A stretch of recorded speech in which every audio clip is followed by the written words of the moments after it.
What's going on, Fiya Nation? It's your boy Rico, along with my little big cousin G Baby and our boy Raul the Zookeeper. And we are the Friendly Fire Podcast, the hottest podcast on either side of the Mississippi. Episode 71, I believe, right? 70. Yes, sir. Yes, sir. We back at it. Happy holidays to everybody. Quick disclaimer: I apologize if I sound nasally or congested. My beloved nephew got me sick. So I've been a lot of kids. Yeah, a lot of kids been fighting with that fever for like the past 24 hours. And crazy enough, I was telling G Baby before you hopped on, bro, I woke up on Christmas morning. I'm like, I feel off. This something ain't right. And so I told B, I'm like, yeah, something ain't right. And luckily, it didn't start kicking in until towards the end of all the festivities. So I was able to trudge through it, and I made it home and just went into the fetal position. It was just like, all right, I've done my part. So like I said, if you guys hear me a little nasally or coughing a little bit, then that's the reason why. Because, you know, I love the kids, even when they don't love me back. Pod, let's get it. Man. Die for the pod. Die for the pod. Die for the pod. But how y'all doing today? Wellness check. All doing good. The work's been slow, so just been really watching TV, catching up on some things. Yeah, I feel that. Zoo, talk to me. Work has not been slow. I've only been catching up on sleep. You've been getting cussed out left and right. He was like, you know what? I'm going home and going to bed. I don't got time for none of this. But how was you guys this Christmas holiday? This is the day after Christmas on the day we're recording this. So how did everything go for you guys on this lovely holiday? I think it was pretty cool. Like I said, I wasn't really expecting much, and I wish was granted. Pretty much just ate, hung out, did a little family thing. So that was cool. My nephew got a lot, so that was a good Christmas. It'd be like that, Zoo. You got your Yeezy Lego set. How was that? I did. My sister got me the Yeezy Lego set. Hold up. I'm like right next to it. Yeah, let's see it. Let's see it. Around. Show the people. He's like, yeah, I'm so proud of this. This is gonna be the cover. That's nice. That's nice. How long did it take you to put it together? 2 hours or so. That boy locked himself in the room. Was like, I'll be back. The whole way through. The whole way through. Front and backwards. Because it comes with an instructional video. Because obviously it would have been impossible to figure. Mm-hmm. It was so many pieces. But the instruction video was like 9 minutes long. Mm-hmm. But it's like rapid. So you gotta pause it like every 5 seconds. So what, it was about 200 pieces, 300? About like super little pieces, like for the eyes and stuff. The ones if you blink they'll disappear on you. Yeah, I know. Mm-hmm. I know. But before we get into more holiday stuff, we had a special guest appearance. Hey, shout out Blue. Shout out Blue. Did his best Baby Keem impersonation for Christmas. But let's hop into it. I do have a question of the day.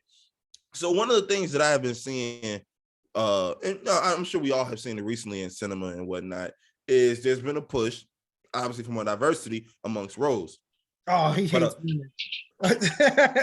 But a lot of what we've seen has been like just making like Black versions of these characters or Latino version of these characters. So obviously, we all remember when Idris Elba was trending as the potential lead man to play Bond, and after he got a lot, So after he got a lot of pushback with that, he was saying like, because he spoke with Method Man about it, and he was like, why not just make our own stuff? Like, why not just make our own characters? So I was curious what you guys' opinion on that was, because certain people have an issue with the woke movement, quote unquote, or the making characters that weren't originally black, and a lot of times, like even the original creators was like, his or her race never really played a factor in the character.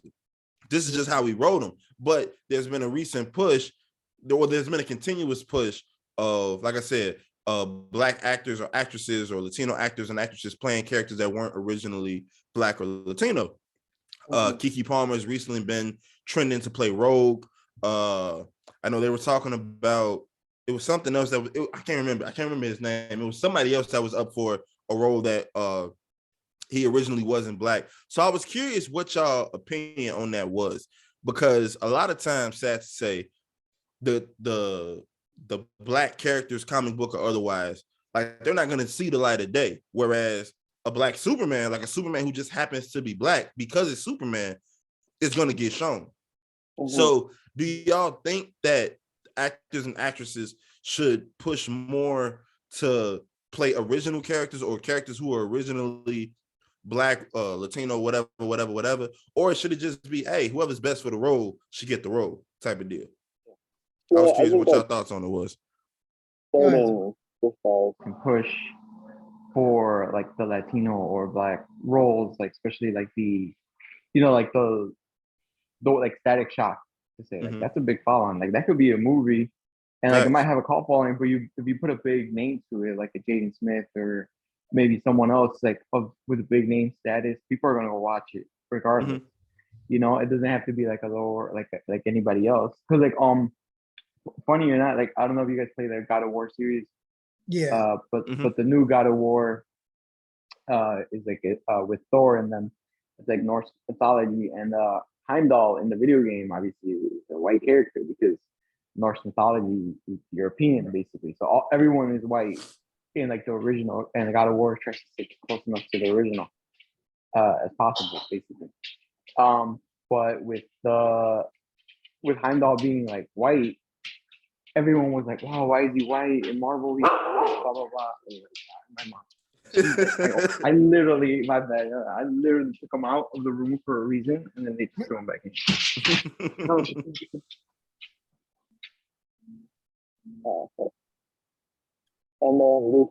My bad.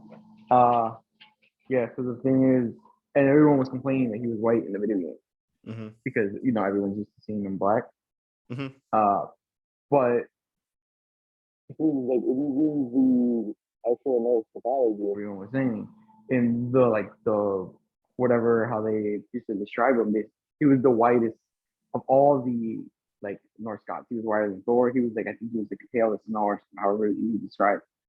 So it's like one of those things that because of like Hollywood and whatnot, people are already used to seeing like these other characters look differently. And like, I mean, there's mythology, so I guess technically it doesn't matter. If you want to stick to the script, there is going to be like more white characters, especially because obviously white people like ran everything, so they created like the characters. So there's going to be less of our characters and whatnot. But I mean, I feel like there's a way we could bring in, like you said, the Static Shocks. They're bringing in with the Black Spider-Man, Miles Morales, and the new Latino like villains and whatnot. So they're making a scene, like they're making Bad Bunny and stuff out here. So I mean, slowly and surely, I think if you give the big name stars to play the smaller roles, it will bring light to them. Yeah. Yeah. What you think, Jay? I agree a lot with what Zeus says. I mean, the representation in movies is like very important. Like we do need to get more Latino Black voices out there, but it's like we don't need Superman to be Black. Okay. You know what I'm saying? It's like if this character was written Superman. Doesn't really matter if he's black or white. You see what I'm saying? He's an alien to begin with. And then for people to get how they get caught up with like the Little Mermaid thing, like you're worried about a mermaid being black. Like, come on, like repeat that sentence. You're worried about a mermaid being black. Like you're worried about comic book characters, and it's like it really shouldn't matter unless that's a driving point of your story. Like back then, I get it. Like Superman being a white man, he's not gonna face too much. But what racism is like a Black Superman gonna face? I'm fucking Superman. At the end of the day, like it don't matter. But I do think like the multiverse thing has a good, like it's a good plot point in a lot of comics and movies because it branches out so much. Like Stan Lee's Spider-Man is Peter Parker, white. He just so happens to be white under the mask. That's why you have the Miles Morales and this, that, and the other. Making Bruce Wayne black, he's not Batman. You see what I'm saying? Bruce Wayne is a white man. That's Batman. His whole thing is like, like white, like privilege. Like a lot of the stuff he's able to get away with is because he's a white man under that cowl. Exactly. And then when you make it when you get the black superhero, you take away from so much. Like, okay, before he was a black superhero, he was just a black nerd. Mm-hmm. So now that he's a black superhero, now he's getting treated racist. Like, he wasn't getting treated racist before he was the superhero. So now why is this such a big thing now? Mm-hmm. And if you can get away from that, oh, I gotta be woke and just be woke. If you could just be Michael B. Jordan in a Superman costume and he just be Clark Kent, dealing with the same things that a white Clark Kent would deal with. Yeah. Then it's not an issue. But if you got Michael B. Jordan, it's a racist alien and like, no, Superman ain't never had to deal with that stuff. Like, if the Kents had to deal with racism in Smallville, it's like, okay, now I get this takes away from the core of what Superman is. Superman ain't never had to deal with no racism. I get black, 100%. Chinese, Native American, he should not have to deal with racism. Okay. I think that's the one issue I do have sometimes when they want to turn. Like, I don't have an issue turning any character, any race, unless his or her race was key to their arc. So if like a Native American character, comic book or otherwise, like his or her whole thing was on the reservation or dealing with this, that, and things. So, okay, this needs to stay where it's at. You feel me? Like, they want to say, like, I know they were talking about potentially making Magneto black. And I'm not exactly that's the issue. It's because he was a prisoner of war during World War II. So it's like, realistically now, unless you just change his whole origin, but then it's like, what's his motivation? Is it still mutants versus all, or is it still mutants versus all and then black mutants versus? So it's like, I don't want it to become deeper than what it has to be, because even though he didn't originally, because he answered this, he didn't originally write them to be Malcolm and Martin, but once he saw the parallels, he was like, well, let's start lining it up.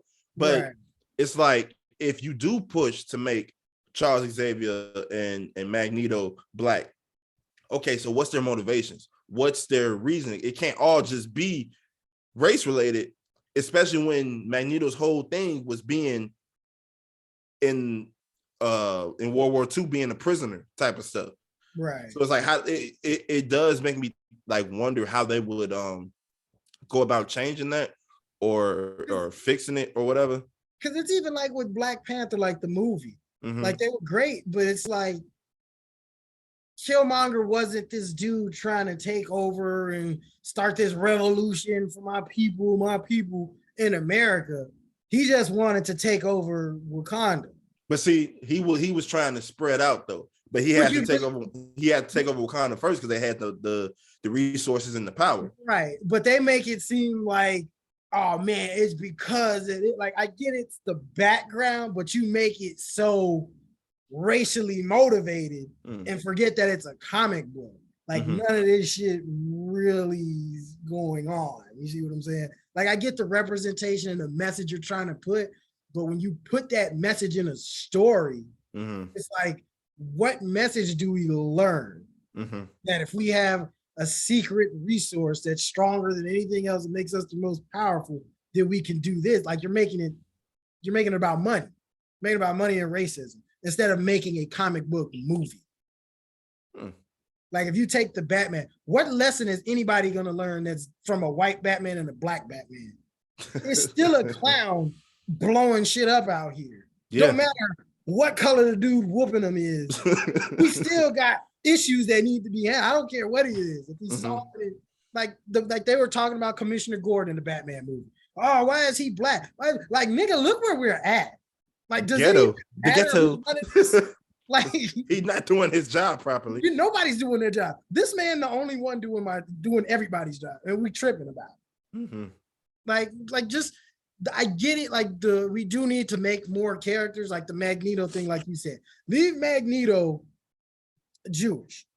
Make another character with a similar background, different powers. Make him black. Make him Native American, Chinese, whatever you need to make him. But if that character Magneto is written as a Jewish prisoner of war, then that's pretty much who needs to stay that way. I agree with that 100%. James Bond, like you said, should just go to the best actor. I think so too, because if Tiana Taylor is the best performer James Bond, then she needs to be James Bond. Yeah. You see what I'm saying? Because it's just a code name. It's not like this dude is, it's a million James Bonds. Mm-hmm. It's like Mr. White, Mr. Black. Anybody can be Mr. White. Mm-hmm. You know, so putting it behind a gender or a race, it's like, no, because then we're getting a bad actor. Well, we could get Idris Elba, who's still James Bond. He's still a spy. And those movies are about stopping like syndicates. It's not about Idris Elba versus the police. It's not going to be that. You see what I'm saying? And that's what he's not getting pulled over and like, can I go reach for my license, sir? Like, we're not getting You're James Bond. Mm-hmm. Like, unless you're going to be spying your way out of that BS, then I don't want to see him. Oh, it's James Bond. I had to overcome. No, you James Bond. Yeah. You're the coolest nigga on earth. You've been top dog from Jump Street. Like, exactly. That. Yeah. Yeah. That's all I be saying with it. Zoo, in regards to representation, because there's definitely been more of a push for Latino representation over these last 2 to 3 years for sure, which is great. But what do you want to see in regards to like continued representation where it doesn't feel like me and G Baby was saying like almost too much? Like, what does that look like to you? Do you believe? Kind of G Baby saying that like just pick the best actor, and the best actor happens to be Latino, then make them that. Like have you guys seen the new trailer for that 70s show or that 90s show? I guess. Yeah.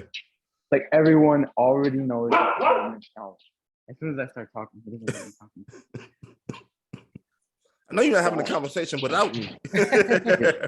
Basically, as soon as what do you call it? As soon as like I saw the trailer, I went to the comments because I kind of wasn't really feeling it as much.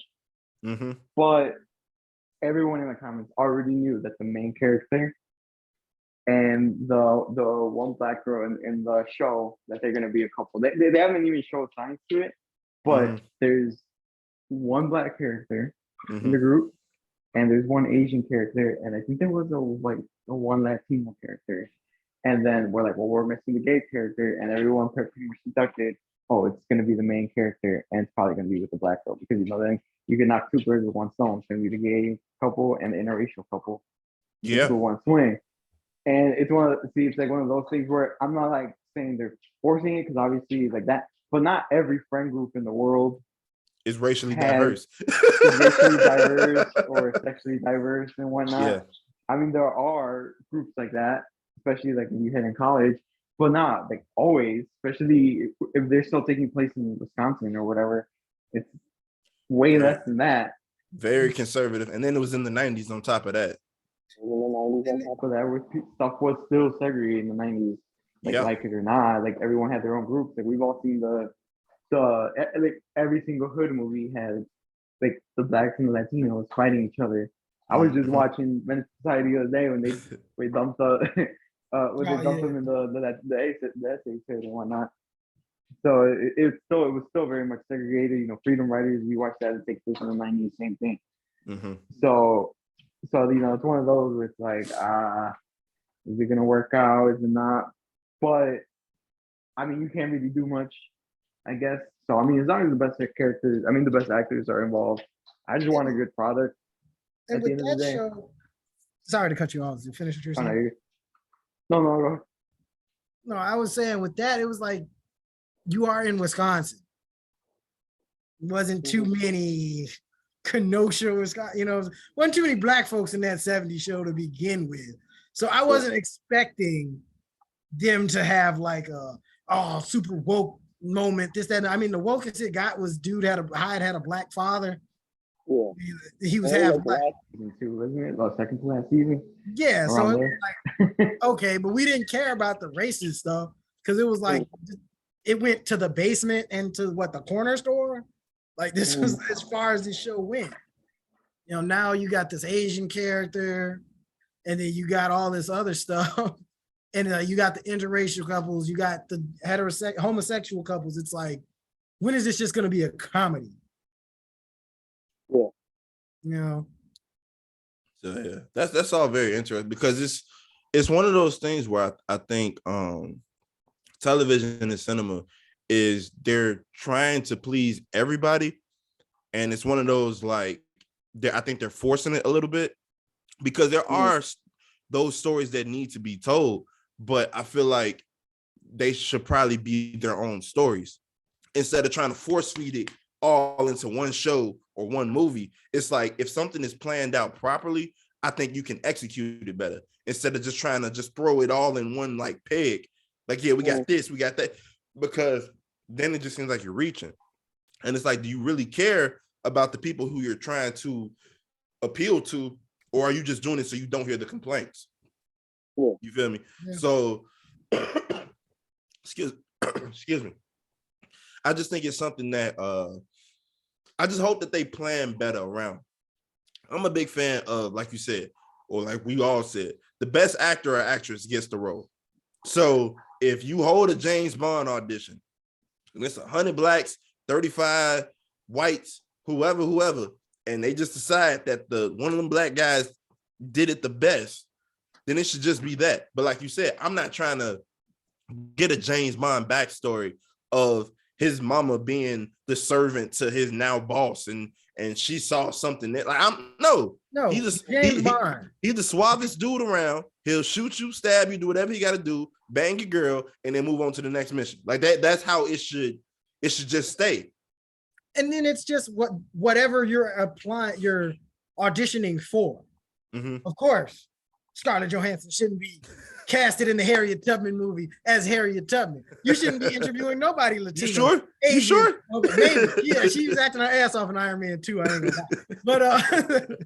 But you see what I'm saying? But like a generic blank character, yeah, like that, like Superman. I get it. We can audition everybody, but we're looking for Superman. A Superman, like a Clark Kent, muscular kind of white boy. That's what we're looking for. But if we can't find it, we'll do the black dude, or we'll do the Cuban. But we're fitting the guideline. But like generic James Bond or Mission Impossible dude, like it could be anybody. Yeah. Unless you're giving him a significant backstory, and all his significant backstories have something to do with his missions as James Bond. It shouldn't be no prior, he was on food stamps and got arrested, and now he decided to be James Bond after this gangland shooting. No, that should have nothing to do with nothing. I think that's my fault. I think that's kind of what Stan Lee was saying about Spider-Man before he passed away. He was like, one of the biggest things is that anybody can be under that mask. Like anybody can be Spider-Man.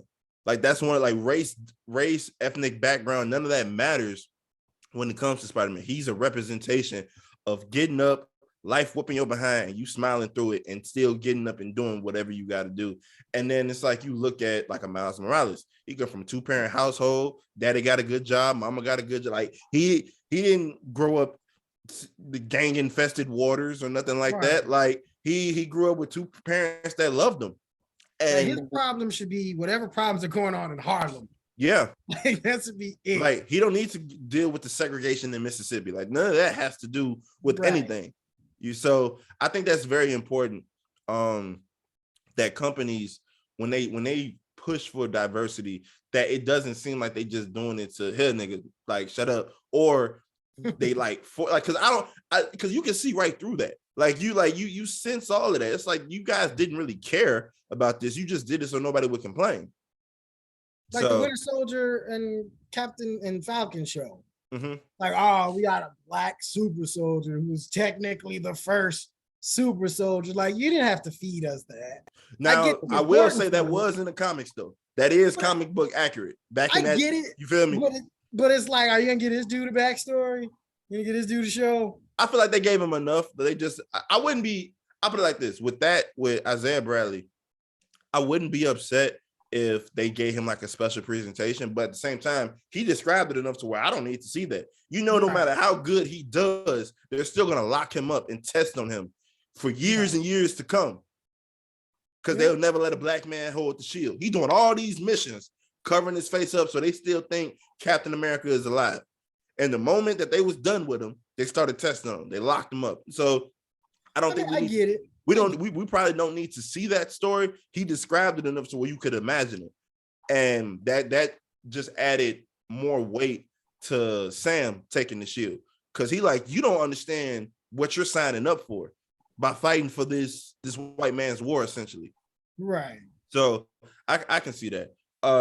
But moving on, Actually, we'll stay in cinema right quick, just so we can do a smooth transition. I saw Avatar: The Way of Water last week. Very long movie. Like just finished it this morning, right? Yeah, basically. I finished up my 3-year stint.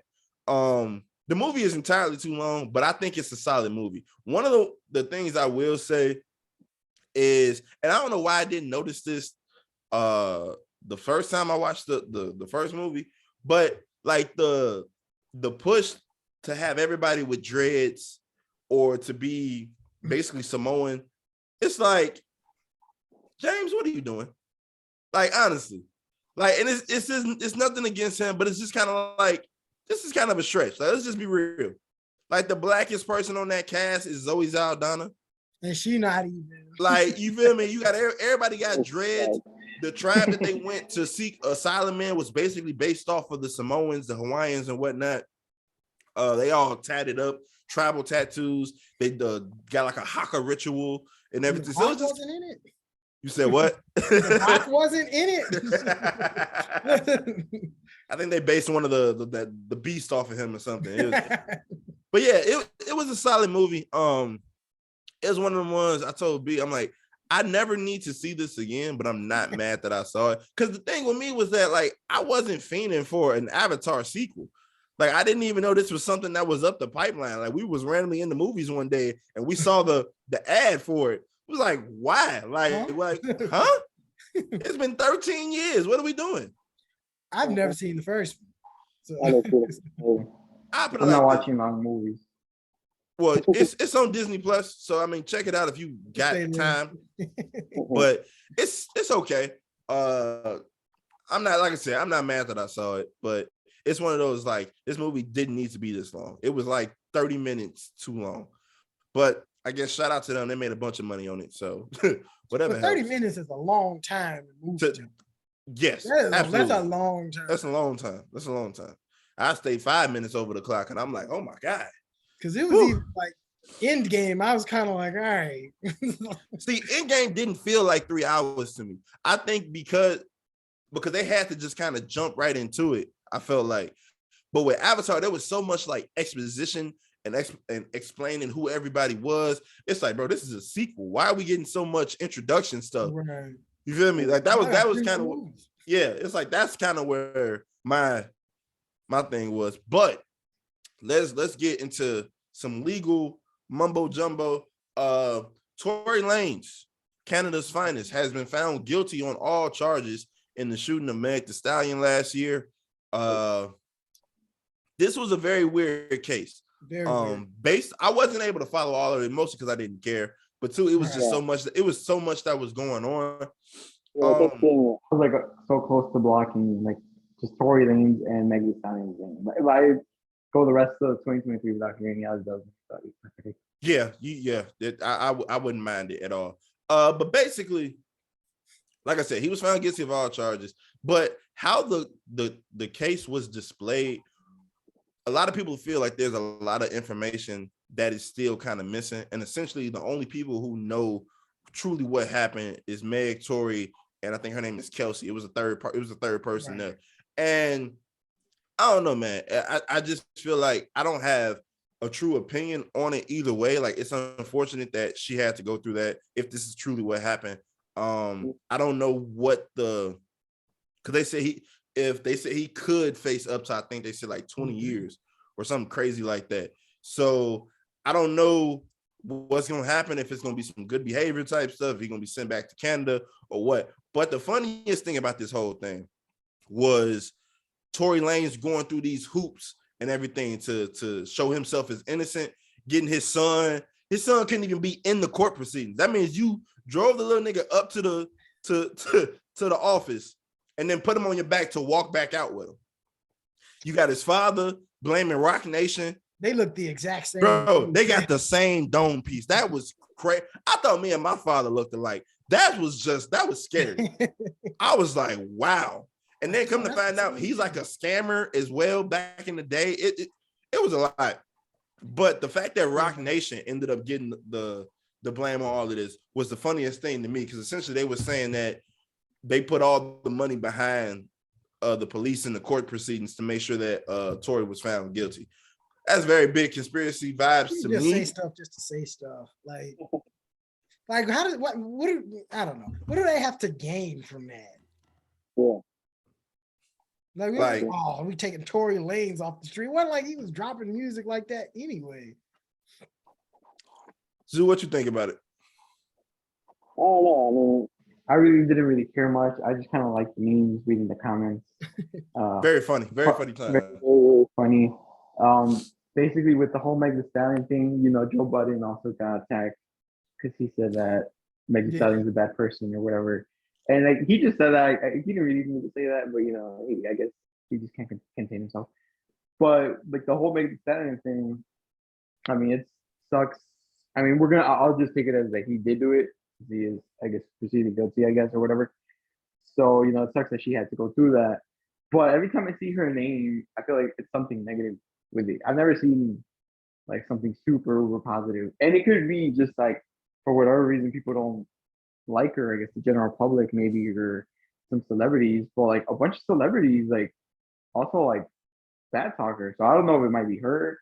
I don't know if like you said, it might be some big conspiracy that she's preferred by the label, so they're like artists get jealous. I'm not sure what it is with her, but it's always something negative. Mm-hmm. But I mean, the whole case, it dragged on like what, 2 years, bro. I'm pretty sure we were in the pandemic when this thing started. Yeah, because he was doing the pandemic radio, so yeah, yep. or COVID radio, or whatever it's called. So yeah, at this point, I just honestly didn't care. I just wanted it to be over with, and the fact that it's over with and it's still going on, because you know they're gonna appeal. And I guess I saw the other day that the security guard that was supposed to testify went missing, and now they found him. It's just probably gonna drag on a whole another year. I hope not. I hope not, bro. Do you think it's like the woman OJ thing? Like we gotta give them a win, just so they can kind of be quiet, kind of thing. I hope not, because I feel like if the nigga did it, he needs to be charged for it. But like I said, I don't have any skin in this game. I don't care regardless. Yeah. But from what I diced together, it's like he just randomly was shooting and she got hit. I don't think he had, from what they're saying, it's any intention of like whatever. But it does seem like a lot of this was made up, dragged on a little bit longer. There's the initial lie in the first place. And it's like, why didn't you just come out the gate and just say what happened 2 years ago? I don't know. It just seems like a black woman thing. It's like, you can't say nothing bad. You can't do this. Meg's a college graduate. This, that, and the other. It's like, that college graduate thing at us. It's I feel like she's in the. I see that Catherine Down video of her like every other month. So you're not the only black woman to graduate from college, first and foremost. But it just seems like it's like real politically driven. Like, look at who Tory Lanez and Meg Thee Stallion. Like, they've been the hottest case since R. Kelly and Bill Cosby. Like, come on now.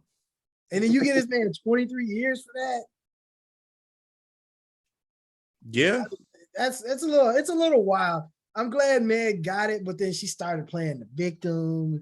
Oh, I wish they would have killed me. Then I'm like, then give back all that money that you didn't earn and all this. I don't know. I'm just it's just a bit much, I think.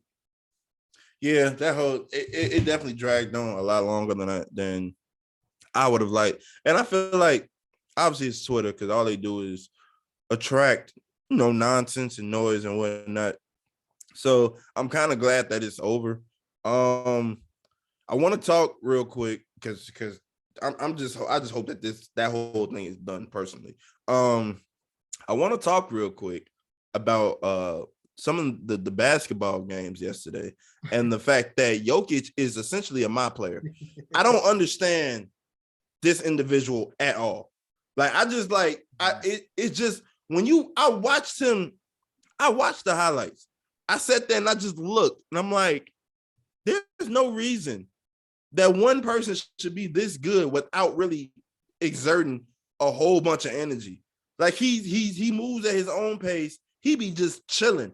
And you just look up, he had 41, 15, and 15. Bro. He had what, 40 and 27 a couple weeks ago? Like last week. I'm like, what's that like? He finna destroy that triple-double record. Westbrook ain't gonna have nothing. You don't think so? Man, this is his fourth one in a row, a third one in a week or something? This dude is honestly like crazy. Not he's not a regular individual. Like he up there with them probably already greatest centers. Yeah, and people need to recognize that. I'm tired. And that's why I was because they was asking Shaq about that. Oh man. Now I will say this. Shaq did say he think he needs to be up there. I don't know. I don't remember what he said in regards to his rank, but I feel like the way this man is dominating is like the craziest thing ever, personally, to me. I don't know where he ranks. I feel like he's got to be top 10 at this point. They're always gonna discredit it because they're gonna he only had to go up against Embiid and like I had to go up against Hakeem and David Robinson and blah, blah, blah. Can we talk about why old head hoopers? Because you don't see this in football. Old retired hoopers are the biggest haters of their brothers in their own sport. I don't understand. 1-on-5. I don't get it though, because it's like. What you mean? Because it's like in football, you could be like, man, I'm the greatest thrower. I'm the greatest quarterback. I ran for the most. It's this, that, and the other. But it's hard, and you know how hard it is to tell another black man, I'll bust your ass. Mm-hmm. It's like, no, because you playing. It's like it's like certain people like Allen Iverson was going 1-on-5. Mm-hmm. It's a lot of people Allen Iverson could bust their ass, and they'll admit it. But it's hard for somebody like Shaq to be like, oh yeah, Yoshi can give me 25 and 10. Like, no, he's barbecue chicken. This, that, and that. Like, it's hard to admit that like one-on-one, somebody can get the best of you. But I get that. I can even understand that. But it's like just someone like the outright hating. Like, I don't know if y'all seen the clip of Wally Zerbiak. He was hating on Tyrese Halliburton. He missed the game-winning shot or something. Like, just missed the game-winning shot. And he was like, another miss from the wannabe all-star, the this, the that. And it's like, Tyrese ain't never messed with nobody. All this boy do is hoop. Like, literally, all this boy do is hoop. And it's like, I understand you work for the Knicks, so you got to do the clickbaity things. You got to do this, that, and the third. But it's like, this is some next-level hatery right now. And you don't see it. You do not see it in football. In football, I feel like they analyze the game way better than old head basketball players do. Like, even the quote unquote scrubs, when they break down the play, they break down, oh, he's got this option. It's fun to watch because it's like, I don't know the terminology, but I'm hearing Dan Orlovsky talk about it. And he just breaks everything. Oh, yeah, he goes here, and then he has this option. And then I'm just sitting, I watched a 9-minute clip of him just break down. I can't remember who he was watching, but he broke down the initial play. He broke down the secondary options. He broke down all of this. And there's no hateration at all through none of them. But I just feel like hoopers, for whatever reason, they gotta say the most like asinine stuff for clickbait. And it's like, bro, this is basketball. This is arguably the most popular sport in the world besides soccer, which we're gonna talk about later. And it's like, why do y'all like just enjoy the game, bro? Miss potential. Like with football, you could judge like with Dan Orlovsky, you could judge the actual game. Because it's all schemes. It doesn't really matter if you have the best athletic corner. You know, like the Packers have like the top 3 corner in the league, Jair Alexander. But that doesn't matter. They're still throwing 500 yards on us a game because our coaching is trash. Yeah, you can't cover both sides of the field technically. And it's like because of the coaching, because of the statistics. So when a player like Dan Orlovsky, he could break down the actual. He's not breaking down, all right, like this player per se. It's the scheme he's breaking down. Which in basketball there are schemes and there are plays, but at the end of the day, there's we're down 2 or we're down 1. We need a bucket to win the game. Just give the ball to KD, everybody move out the way and let him cook. You know, and it's not much on the play. So when KD misses, you could throw all the blame on KD essentially because there is no play. It's just give the ball to the best player and he got to make it. Where in football, you can blame the coach easier because it's like, yo, he decided to throw the ball at the 1 yard line when you got Marshawn Lynch. You know, so you can't really blame the players because the coach said, yo, we're running this play. Mm-hmm. So it's a little bit easier not to blame the players in football, although like players do get blamed, but it's a little bit easier to blame it on the team than the individual person, I would say. Mm-hmm. That makes a lot more sense. Go ahead. No, go ahead. I was just agreeing with you. No, I'm just saying, like, I think it makes a lot of sense because I feel like there are more moving parts on a football field in regards to, like, everybody has to do their job to perfection. Whereas if somebody in basketball misses a screen that they were supposed to set, KD can probably still get the shot off because he KD type of deal. So I get that, and it does make sense, but it's just like, I don't know, bro. Basketball is such a sport of like joy. Like when you watch it, that it's like when you see players from the 90s, early 2000s talk about today's game or talk about today's players, whether they play good or bad or what, or in between. Like some of the takes that they have, it's like, bro, did you ever enjoy a single moment on the field, on the court? Like there's no way you got this much hate in your heart. Yeah. I saw. Did you guys see earlier today? Kendrick Perkins and Serge Ibaka were going at it on Twitter. Yeah, like you taking a shot at him, like for what? Like, bro, just like do your job. Like all this clickbaity stuff that you got to do. There's no reason for that. Especially this is an ex-teammate. It's a selfish sport. Mm-hmm. It's because it's like, like we won this championship. Golden State. Just say they won their first championship. Now we win it again with KD, and it discredit everything we did before. Clay was the number 2 on this team. Now he the number 3. Mm-hmm. Why? I won a championship, and it discredits it. Like Shaq's doing all this. It's Kobe and Shaq. It's Kobe and Shaq, but the Finals MVP say Shaq. Mm-hmm. You see what I'm saying? So yeah, it's like, oh, I got all this, but you're not in that position because you in that position because of Kobe and vice versa. It's just hard. And it's like Isaiah Thomas and Michael Jordan, not discrediting either one of them, but it's like, I was the man and you came and took that. Yeah. So it's like, nah, I ain't gonna have nothing, because in my mind, I'll never admit that Michael Jordan is better than me. He took like, my city from me, basically. You took my city from me, and it's like there's no way I'm ever going to admit that. And somebody growing up, like we said, like nobody will ever discredit LeBron and Kobe to us. But to these old heads, Elgin Baylor was God himself. You see what I'm saying? Like, you see what I'm saying? And yeah.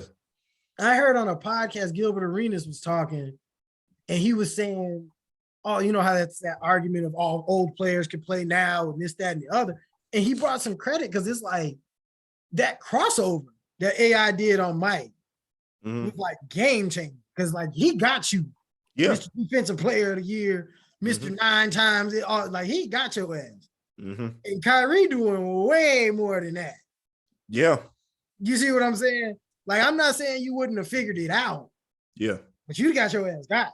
He got you that first time. That's all he needed. You see what I'm saying? I mean, when he did the between the legs on Larry Bird, like, you was doing that to Larry Bird, but look at what that, like, how advanced it came from that. Like that was life-changing. Like the going between the legs 3 times was life-changing back in 85. You see what I'm saying? Yeah. And you was getting tapped by Grant Hill. Y'all was getting destroyed by that. He was putting a 50 on y'all with that. Like, come on now. Like, what you gonna do with KD? It's hard to say that, but you'll never admit, oh, Michael Jordan would have jumped 80 feet out the air and sent KD shot the other way and threw. No, he wouldn't have. He'd have jumped straight over Mike's ass. And that's just being real. He was doing it to Kobe. He do it to LeBron.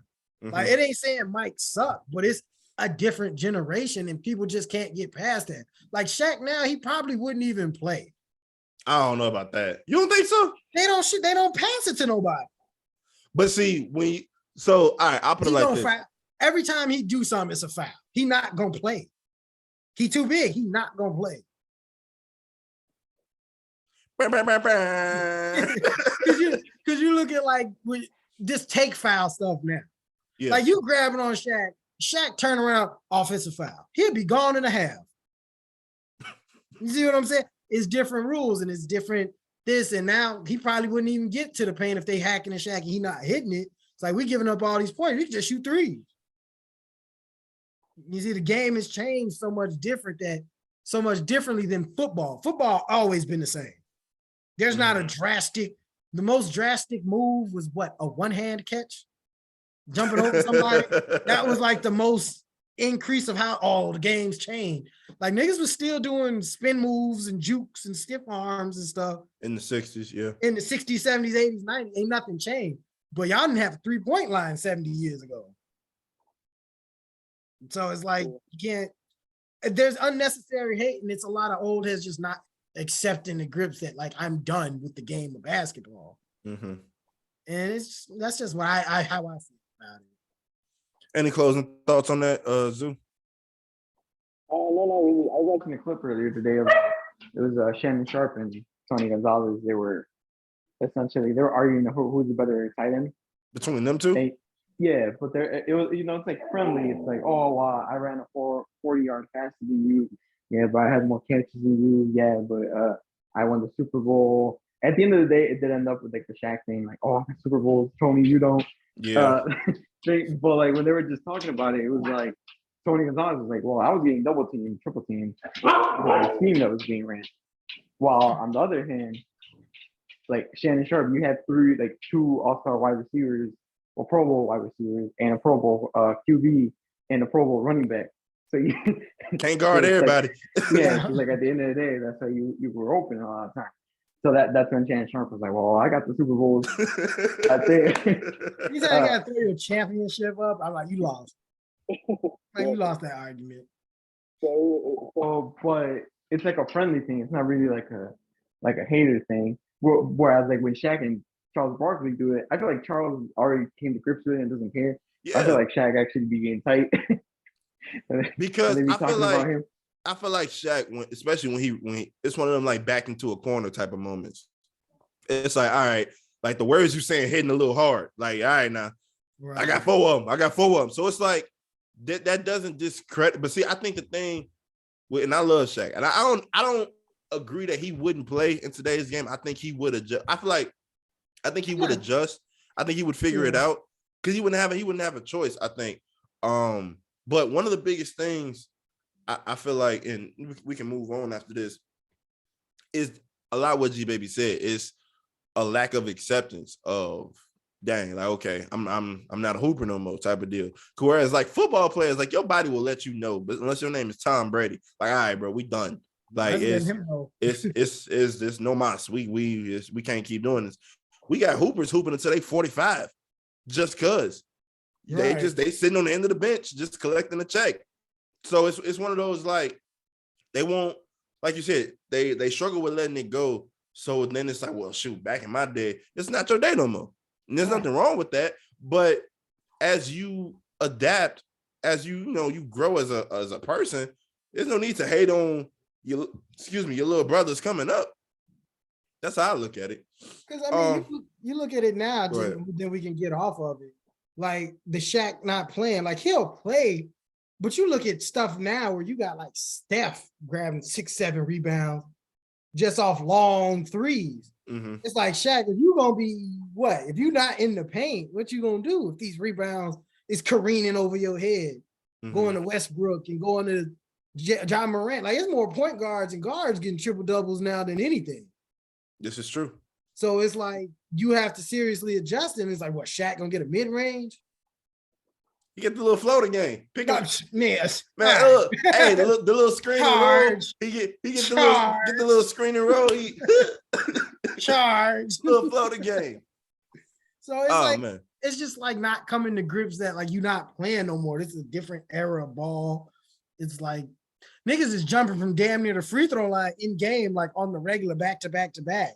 Yes. You see John Morant be going up 360 reverse from the 3-point line damn near. Mm-hmm. So it's like, yeah, just come to grips with it. Like, you old. you out the game, and that's it. Unless you're gonna make a comeback and prove otherwise. Yeah. Just give credit where it's due. True. If Belichick win, he gonna be better than David Robinson, ain't he? That's a fair question. I mean, if he win a ship, he gonna be, because David Robinson didn't get one without Tim Duncan. This is true. He got 2 back-to-back MVPs. I mean, it's an argument. You raise good points, but from one global sport to another, obviously we're about a week and a half late, but the World Cup has captivated the Negro community across America. Okay. Mbappe for president. But man, look, I'm about to go ahead and give me a jersey for real. I ain't never, man. Look, fresh lining with the waves running just up and down the field. They couldn't stay in front of them. Honestly, like I said it, man. Look, don't get a ball to nobody not named Mbappe because they not doing their job. They not doing their job too, didn't he? Man, he ended up with the he got the most goals, or the gold foot, or whatever it's called, the gold boot.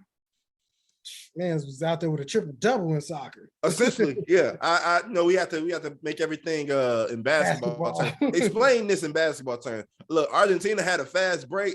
That was straight LeBron and Wade. Like it was, they was acting up. But honestly, like, so at my last job, I got to watch a lot of soccer. I got to like kind of embrace it a little bit more and got a better understanding of it.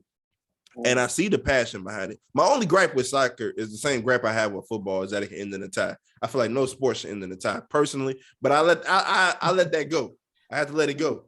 So I was able to catch a couple games throughout the World Cup, but boy, oh boy, that final game between France, boy, you talking about them boys was balling. I legit turned it off because it got to a point I'm like, dang, France don't even want to win. These boys not trying, and literally within like 3 minutes, they would go. I'm like, oh, these boys acting up. These boys is acting up. Zoo, what was that like from the outside in, watching the global shift? I lost y'all sport. No, it was cool to see. It usually doesn't happen like that in the World Cup. But I feel like with social media, especially with the addition of TikTok, and I feel like Twitter is a little bit more popular now, that you can see it a little bit more. Especially with TikTok, because it's easy for everyone just to make a cool, quick video explaining it. But no, I saw it at work too, because like they always have the games on. One of my colleagues is Moroccan. He already had someone to cover his shifts. So Morocco went to the final because they made it to the semifinals. He already had shifts covered. He already had a plane. He was like, I'm already there. He was just wanting him to win, basically. But technically, it was cool to see. I'm not a fan of Argentina. I'm a fan of Messi though, so I'm cool with him winning. Ooh, he did need that to solidify his I guess GOAT status of the generation. Well, at least the debate between him and Cristiano Ronaldo. But like then again, Cristiano Ronaldo didn't always have the best team. But regardless, he did it. It was a great game. I had to watch the rerun because I was at work. I planned my first break during the first half, so I watched the majority of the first half. I planned my second break during the last, so I saw both Mbappe go in the second half. I didn't watch the overtimes, but by the time I got off of those penalties, and I did watch that. Mm-hmm. So it was a great game nonetheless. Hopefully 4 years from now, Mexico slightly better in any imagination of the term. But I don't hold my hopes up. But no, it was cool to see, especially like you said, everybody embracing soccer. I saw so many videos of people just going insane. And I think it's because people always, at least growing up, people thought soccer was a Mexican sport and that only Mexicans played it, or Latinos played it. Like nobody else in the world played it besides Latinos. Mm-hmm. But now people can see that like Africans, especially like Africans were in it, with Senegal making it a little bit farther. Morocco, I guess, is an African team, but technically they weren't Arab. But they made it pretty far. Cameroon beat Brazil, I believe. So everyone was going crazy when that happened. And people got to see representation. I mean, France is majority all Black players. Yeah. So people saw like, yo, like black people actually play Yeah. soccer. I mean, they're French, but they're still black. Yeah. So I mean, at the end of the day, it's like now, like the kids watching today, if they just happen to be on, maybe they're like, hey, I'd rather play soccer than play football. Especially with parents now with the whole CTE thing. Mm-hmm. Hey, like black people play soccer. They could look up to Mbappe. Back then a lot of them looked up to Ronaldinho and Ronaldo, the original Ronaldo. Rico left that. That's the funniest name. The original Ronaldo. Yeah. And whatnot. So we shall see. Because I think the only black player, like I guess black people knew before this, or at least worldwide, was Pele. And they were like, oh, it's just some Brazilian guy from like the 1500s or like some super old guy. Because like all the pictures of him are black and white. Yeah. Like he's the only black person to ever play soccer. But now, like, I guess it's out there. And I feel like even this one was big. I feel like the next one, the one in the US, is going to be even bigger because it's going to be local. Yeah. Interesting. Now it was very dope to see like such a cultural phenomenon basically kind of like happen in front of you. It's like the Olympics. Yeah, honestly. And I was at my in-laws, my cousin-in-law's house. We had picked her up from the airport and dropped her off at home. And as we were dropping her off, the game was like at like its peak. So I'm sitting there, I don't own this house, I don't rent this house. I'm standing in the middle of their living room just yelling at the TV. It was by far some of the most fun I've had watching a sporting event. Especially for it not to be something that I grew up watching, whether it's football or basketball or whatnot. So that was a lot of fun to experience. And you're right, like growing up, like you don't know anything besides your Mexican homie play soccer. Like that's all you know. I didn't even know white people played soccer until I got to high school. Like it's just soccer. Yeah, like it's just like what you doing playing soccer. Like it's so you just learn and seeing like, okay, no, I get why this is such a big deal. So when they come to America, that's gonna be nuts. I ain't gonna hold you. I'm still glad that it's not in Chicago. I don't want to deal. I'm not going to work. Yeah, man. What you gonna have to call me because I don't want no parts of no games in Chicago. But apparently, I found out Kansas City is the soccer capital of America. This is why we're not respected in in the football world. Patrick Mahomes. What? How did that become the soccer capital? Well, where would you have put it? Where, like, if you have the wildest guess, where would you think it would be? It would have been Chicago for me personally. You think Chicago is the soccer capital of the world? Cicero specifically. Okay, I'm sorry. But no, if I had to guess honestly, it would be Chicago or like maybe somewhere in Cali. Wherever the Mexicans at, wherever the most Mexicans at. That'd be Arizona or New Mexico. California. Tejas.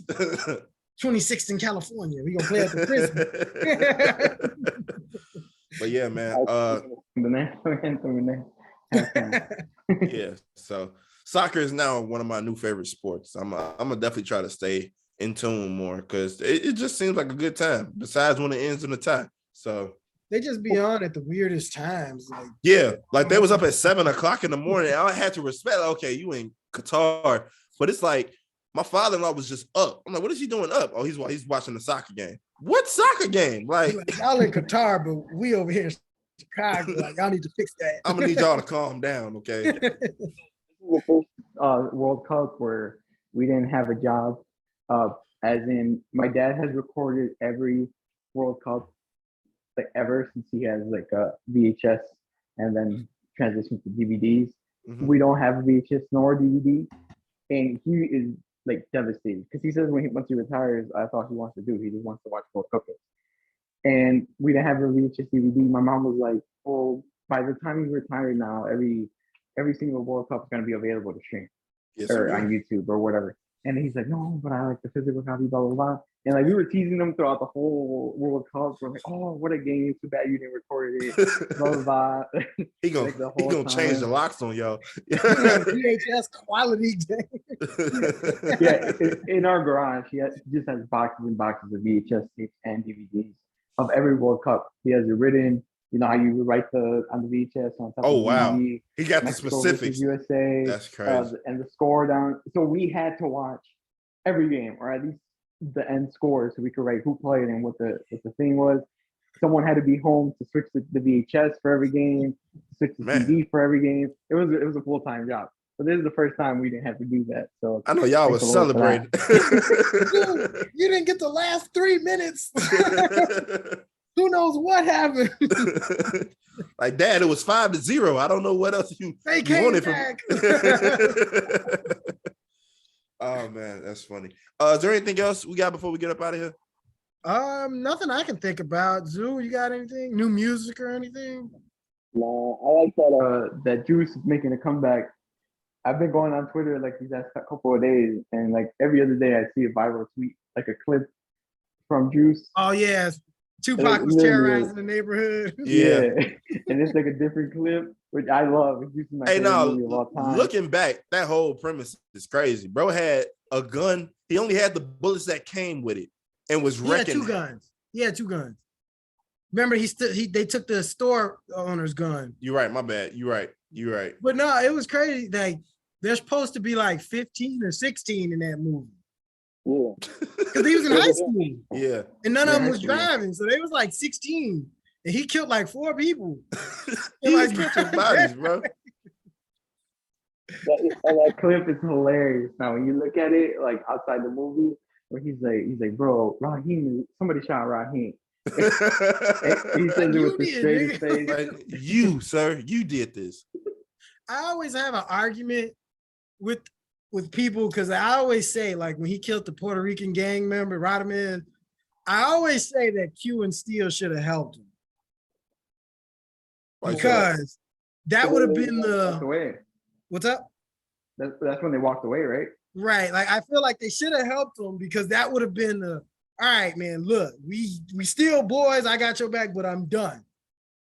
Like, after this, we squashed, and Pac would have had to understand, all right, I'm going to leave these niggas alone. But now it's like, I want to betray a nigga, and I got to go ahead and handle this. That's just my opinion on it. I don't think Pac was the bad guy. A little misunderstood. They said Juice was a slasher film. It was. It really was. He killed somebody like every scene after he got that gun. Yes, it was the craziest thing. Another thing that was crazy. You said what? Go ahead, Zoo. I said Steele from Juice, he tweeted something because they were blaming him because they're like, he was putting a 40 ounce in the scrambled eggs. And that's what set Pac ass off. Pac been Bishop since 92 to 96. Yeah, what? That they said some people like they blame that movie for his like turn. Into this pod, whatever. Goodbye, y'all. I'll see y'all next time. God, get out of here. You know how people get, bro. You know how people get. Actor, man, whatever. They said that was his turning point to West Side for Life. No, it was not. No, it wasn't. He was an actor, yeah, but he was thug. Like, he shot 2 police officers before that. All that, like, I ain't trying to hear that. That's funny. But Juice looking at the clips is so funny though, because like we talked about this, like when he pulled up in the elevator, and everybody just looking at this man, just stare back towards them. Nobody decided to turn around and be like, "Hey, bro, like what's?" And the moment Q was like, "You gonna shoot me in front of all these people?" Nobody was like, "Hey, yo, like, what you talking about?" The moment I heard shoot, hey, whoa, all right, we're gonna press this button right here. Hear the 8 gunshots going down the street into this party, bro. What they antennas was non-existent. He was killing people in broad daylight. What was a menace? Great film though. Yeah. Oh, speaking of film, Chris Rock he's got a new special coming out on Netflix. I want to say in a couple months or when that's gonna be live streamed. It's gonna be the first ever live streamed event on Netflix. I'm curious. I'm not a huge Chris Rock comedy fan personally, but I am curious like how deep he digs into this whole Will Smith thing. I hope he don't really milk it out, like address it and then kind of leave it alone. But like if the whole comedy special is so, yeah, dang, G baby. If the whole comedy sketch is he left. Oh, that's funny. He had enough. That's funny.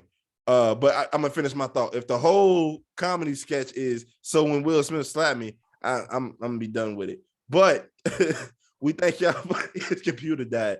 All right. But we thank y'all for tuning in to yet another exhilarating installment of the Friendly Fire podcast. If you have any questions, comments, concerns, you can at us at friendly_fire on IG or Friendly Fire on TikTok. Once again, friendly_fire on IG or Friendly Fire on TikTok. Artists, send your MP3s, send your artwork to friendlyfire2021@gmail.com. Once again, friendlyfire2021@gmail.com. If it's artwork and we like it, it's going to go up in that big, blue, beautiful wall that was behind G Baby until his computer died, or it'll go up behind me, one of the two. If it's music, then he's back. Hilarious. Yeah, Rico, you funny, man. Yeah.